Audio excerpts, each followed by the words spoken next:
Все нормально, вы живой. Да, возможно, там что-то там подтекает уже. Но будет больше подтекать, если вы такие, ой, бля, ёпарасы, и вам еще несколько дырок нанесет, сделать больше дырок. Допустим, бац его в бороду и вырубили напрочь. Или это держим, и вот сюда протянул, видите, вот сюда. Или в горло ударил, он стал задыхаться и передумал на вас нападать. Второй развернул, прям тут запястье, нагибает в другую сторону. Одну руку отпустить руками, и вот сюда повести руку, видите. Сражайтесь до конца. Друзья, всем привет. Мы снова отвечаем на ваши вопросы.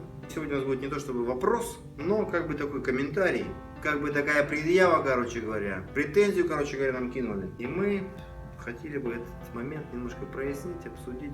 Ответочку. Что-то как типа такую ответочку кинули в натуре. Давай, Макс, читай. Маляву. Ну я прочту, да. Вообще, в принципе, мы такие комментарии редко как-то освещаем, потому что свою силу тратить неохота. Но тем не менее. Ну просто не первый раз такое. Не первый раз, поэтому, да, это часто скажем так, встречается. типичная да, история. Заявляю, это заявление. Хорошо. Мотивированный лох с ножом Лох, обратите внимание. зарежет любого офигенного, я прочту так, спортсмена. А там, Ну ага, там другой, но я ну ладно. не буду, да. Офигенный, понятно. Офигенный, да. Вопрос к Максу. То есть был такое заявление, теперь вопрос. И к другим подобным инструкторам по самообороне. Нафига и для кого все эти наработки? Ведь ваши ученики поверят в свою непревзойденную технику против ножа, а вы готовите потенциальных самоубийц. Все, что ли? Все. От авторов. А теперь вы готовы идти на улицу. Этой фразой мы задумали закончить эту книгу. А пока... Эта книга для тех, кто боится, панически и не очень боится. Вплоть до того, что боится признаться себе в этом самому.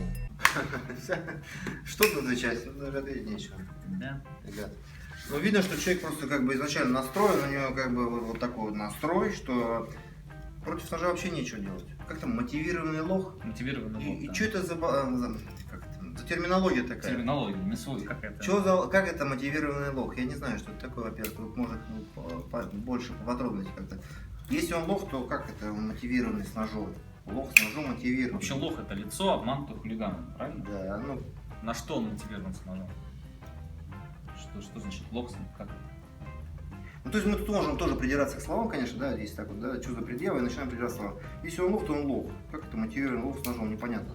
Во-вторых, вот это заявление, это очень категорично. Так жизнь показывает, что не все так очень просто и так категорично, не все так черно-белое, понимаете? Бывают же ситуации, что, ну, может, их реже просто показывают, что человек защищается от человека с ножом. Такое бывает. Смотрите видосики. Кто-то на кого-то нападал. Да, может, кто-то остался порезанный, там где-то, может быть, он там его несколько раз задел. Но, тем не менее, люди защищались и от ножа, и от палки, там, и от пистолета, и так далее, и так далее. Это все реально. Причем бывает, что даже не подготовленные, просто как-то там интуитивно, Да, или благодаря своим природным качествам, там, что-то они делают. И не каждый лох, мотивированный и немотивированный, может напасть на другого человека и достичь каких-то своих целей. Это касательно психологии, наверное. Да. Если про житейский опыт говорить, ребят, действительно куча разных ситуаций есть. Есть нашумевшее вот в Воронеже убийство спортсмена, единоборца, да, где его ножом убили, помнишь? Где на ступеньках там, да? На ступеньках, да. То есть его Да, ударили помню ножом, видео, да. он даже завалил, чувака начал добивать, но через минутку осел и... Ну потому что ему там задели важные, да, внутренние органы, какой-то из ударов. А есть другая история, когда в ночной клуб хотел попасть, по-моему, борец Вольник. И это было где-то не то в Казахстане, не то, ну не у нас, короче. Мгм. С ножом хотел пройти. А вот недавно, по-моему, это было. Да, и он подходит, там есть съемки с камер, он подходит. Там ребята, которые на дверях дежурят, они с ним Он не здороваются. Он явно не лох, да, то есть человек Ну, такой. Борец. Борец, Боец, да, он боец. Он собирается войти, его, естественно, досматривают. И видят, у него, ну, похоже, вот какой-то раскладной нож. Не пускают. Ну, горячая кровь взыграла, он достал нож. Там дальше не вполне понятно, на кого он напал в первую очередь. Но, короче, ребята его, ну, рубанули, завалили. Один очень профессионально держал руку с ножом. Остальные схватили все, что было, стулья, дубины.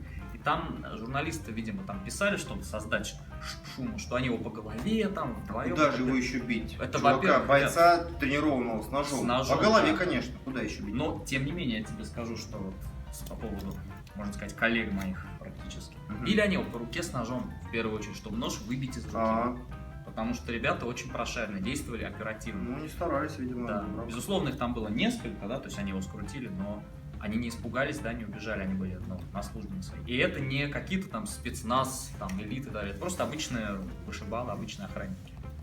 Да, потом вот эта установка, тут речь идет о том, что, смотрите, вот когда люди пишут, что бесполезно защищаться, на вас нападают с ножом, угрожают или вам бьют ножом, и это типа бесполезно.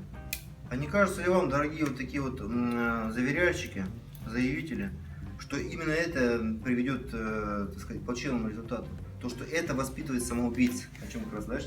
Вы воспитываете самоубийц своими комментариями, давая им вот это вот неверие в свои силы и такое паническое настроение, что если вас нападают с ножом, ну что тогда делать? То есть какое предложение конкретное? Вот что вы предлагаете? Не делать, что ли? Не делать ничего. учить? Приставили нож к горлу. Что? Ничего не делать? Или вас бьют ножом в живот, а вы такие, это же бесполезно. То есть, ребят, лучше верить в светлые сказки со счастливым концом, чем вот быть, ну, просто таким пессимистом, что даже, знаете, как в том анекдоте про ленивого кота, что мне там, я на яйца сковородка упала, а мне лень, я лежу и ору, и все. То есть, ну, вот к чему это приводит? Какой должен быть практический результат из этих заявлений? То есть, наши мысли, наши установки ментальные, они влияют на наши действия. Понимаете, если мы изначально даем, как сказать, поражение себе, да, то есть мы отказываемся в победе, то тогда не стоит ничем заниматься вообще. Там нож сильнее, а пистолет против ножа еще сильнее, а автомат против пистолета еще сильнее. А если я чурики в танчике, вот, а я тебя с самолетика там. Ну, это все такое конструирование теоретическое, понимаете? Вот и все. Как на самом деле будет в реальности, я не знаю. Но я знаю точно, что человек тренированный, который тренирует свои дриллы, скиллы, там все, вот это, да, у него физические качества хорошие.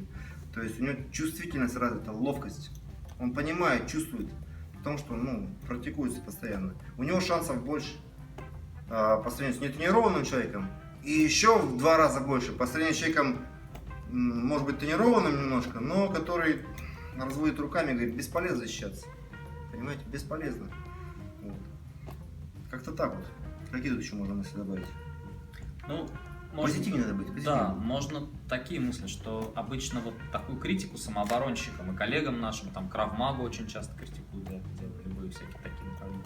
Очень часто критика в чем заключается, что люди увидели на видео какую-то технику, ну, то есть какой-то техническое решение, прием какой-то. Отдельно, вырванный из контекста. Да, очень важно. то есть все инструктора по самообороне, я абсолютно в этом уверен, в первую очередь своим ученикам говорят, отдайте все, неагрессивная жестикуляция, там, да. Загасить конфликт. Если есть что там еще он конкретно что-то требует, там телефон, деньги, то естественно мы это отдаем, все это понятно. Убежать, мы тоже Убежать, так да. говорим. То есть, Но, блин, ну ты же не будешь только это говорить всем, да? То есть есть ситуация, так есть называемая ситуация, когда ты не сможешь red убежать. zone, да, ты не можешь убежать. То есть, например, ты в ответственности за кого-то, там, за ребенка. или там, ты в за- лифте, В лифте, или ты в да, машине. нападение. да? В туалете. Ну да, то есть Ты, по можно- крайней мере, можно- сразу убежать не можешь.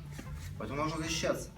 Да, Сейчас тут тоже. уже можно дискутировать по поводу техник, то есть какие-то более рабочие, какие-то менее Да. рабочие. Это, ну, конструктивно, то есть это можно обсуждать. А говорить, что, ребята, не учите вообще ничему, потому что вы готовитесь самоубийцу, ну это фигня. Фигня, потому что это просто непрактично. То есть здесь нет какого-то результата.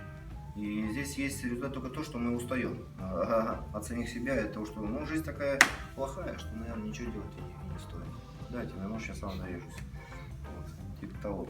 Поэтому наш подход такой, то есть мы стараемся не то, чтобы приемы учить изолированно, да, такие вот вырванные из контекста, а мы стараемся в игровой атмосфере развивать у людей ловкость, быстроту, уметь хватать одной рукой, бить другой рукой, менять свою позицию, так сказать, относительно противника, занимать более выгодное положение. И поэтому мы не знаем, какой прием сработает, да, в данной конкретной ситуации. Там, может быть, он будет вот такой, может быть, ножик вот такой, может, вот такой. Может быть, темно, может быть, их двое. Один держит, или вы после удара, или вы на ногах, или вы сидите, или вы лежите. Всего этого мы предугадать не можем. И глупо отрабатывать приемы, как бы вырванные из контекста. Поэтому нужно играть. Играть, и вот эти вот ощущения ваши прокачивать. Он бьет вас не так вот, и стоит, пока вы не сделаете какой-то прием. А он бьет вас быстро. Как швейная машинка. Типа в швейной машинке, частый удар наносит, не обязательно каждый удар сильный, поэтому не думайте, что если вы удар типа пропустили, типа все, вы уже там умерли, сдались и все прочее. Продолжайте бороться, если вы еще двигаетесь, шевелитесь, все нормально, то скорее всего вы сразу дырок и не заметите на своем теле. То есть вот так там просто состояние Если он стресса. сердце не ударит, сразу. Адреналин, да, если от сердца не бьет, значит все нормально, вы живой. Да, возможно, там что-то там подтекает уже. Но будет больше подтекать, если вы такие, ой, бля, ёпарасы, и вам еще несколько дырок нанесет, сделать больше дырок. Понимаете? Поэтому сражайтесь до конца. Потом заткнете как-нибудь там, Ярослава спросите о первой помощи. Здесь какая идея? Если вам удалось схватить его руку каким-то образом, вы должны ее держать, потому что эта рука опасная. Пусть он бьет вас другой рукой, этим можно пренебречь сейчас. Потому что эта рука принесет вам смерть, она с ножом, она с оружием. Эта рука безоружная. Голову бить в плечи, потерпеть можно какое-то время. И вот дальше вопросы, да. Как мы можем человека нейтрализовать? Либо каким-то ударом, допустим, бац его в бороду и вырубили напрочь, то есть нокаут, да, послали. Или в горло ударил, он стал задыхаться и передумал на вас нападать.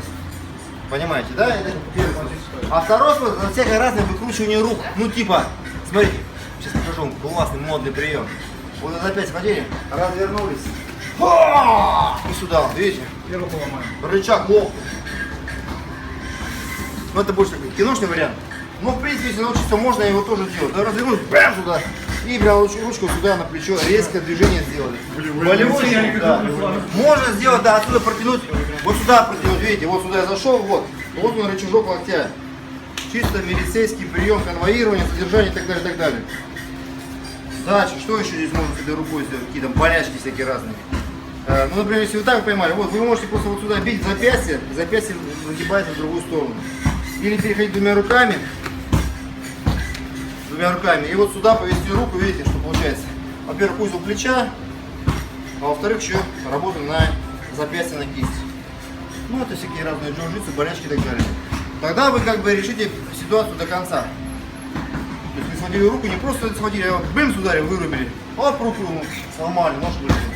Тогда можно считать, что начало и конец имеется. Вот такой мой ответ. Страх – это естественное чувство, но иногда он становится липким и навязчивым, превращаясь в проблему, которую нужно решить. Решить и противопоставить страху свою уверенность. Одну руку отпустить, другую ударить. Или это держим, этой бьем. Или здесь держим, чуть в сторону отвели, бам, туда в пах. Главное, чтобы не напороться, да, не забыть, что есть нож. Взяли, отвели, бум, туда. Или ботинок очень такой, большая подошва. Ура, в колено сюда. Ну или вот Ура, по пальцам сюда. коленку. Коленку, да, показал уже, да, аккуратненько.